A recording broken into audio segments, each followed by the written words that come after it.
first thing that comes to mind when you mention the word geography is probably places or locations. But why is it important to literature? Well, one of the first examples used in the beginning of the chapter mentions someone asking you to go on vacation. Your first question isn't when or what you're going to do there, it's where the vacation is going to happen. This is why establishing a clear setting and place for your story is very important. Geography is more than just places or locations on a map. Geography also relates to the people that live in those locations and how they interact with the environment and vice versa. To quote the book, the place brings with it history, interaction. This means that each setting has an important historical, cultural, and social background that all provide meaningful context to the story. This often goes so far as to where a story can only happen in a specific setting. Take, for example, the book we read last year, American-Born Chinese. It's literally in the title. The premise follows a main character whose parents are immigrants from China, but he was born in the US.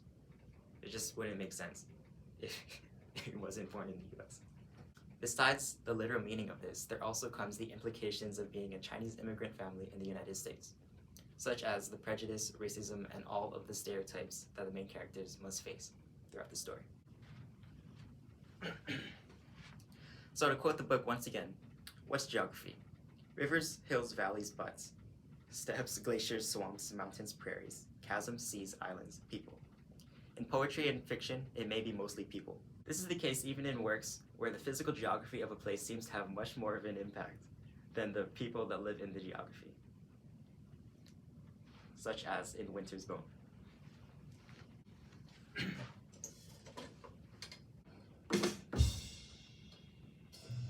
The harsh conditions of the Ozark winter are often mentioned throughout the book. This is not only through weather, but also through socioeconomic status of the region, particularly being very poor. The conditions of living in this very harsh lifestyle in the Ozarks breed very strong, resilient, and upfront people. These people are tough, hard to reason with, and difficult to get through. Much like the Russian forces that stopped Napoleon and his empire back in the 1800s. And with all the real-world applications being said, it's time to get symbolic.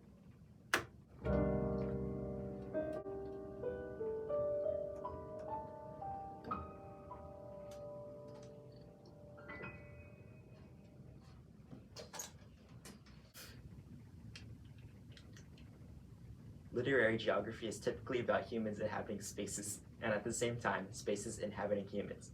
Geography is often used as a metaphor for innately human experiences, like the subconscious.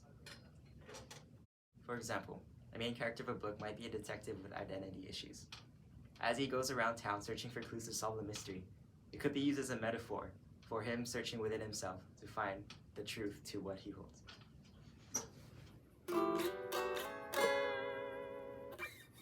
It's this sense of reflection of the physical environment on someone's inner self that provides the author another way to convey their understanding of their characters to the reader.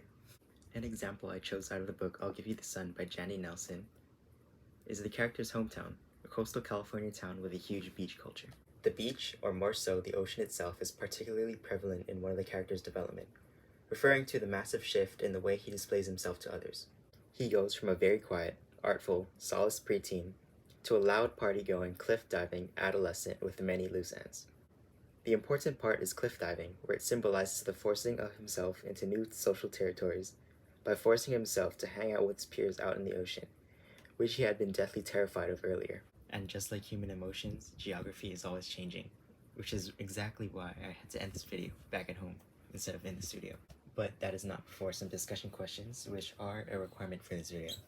The first one I thought of was just about how could the geography that you live in, which for all of us is how could the geography that you live in be an important factor in a story that someone may write one day, maybe you? And also, what effect does relatability to a setting have on your reading experience? As you often find a lot of academic reading to be set in a school environment, or maybe,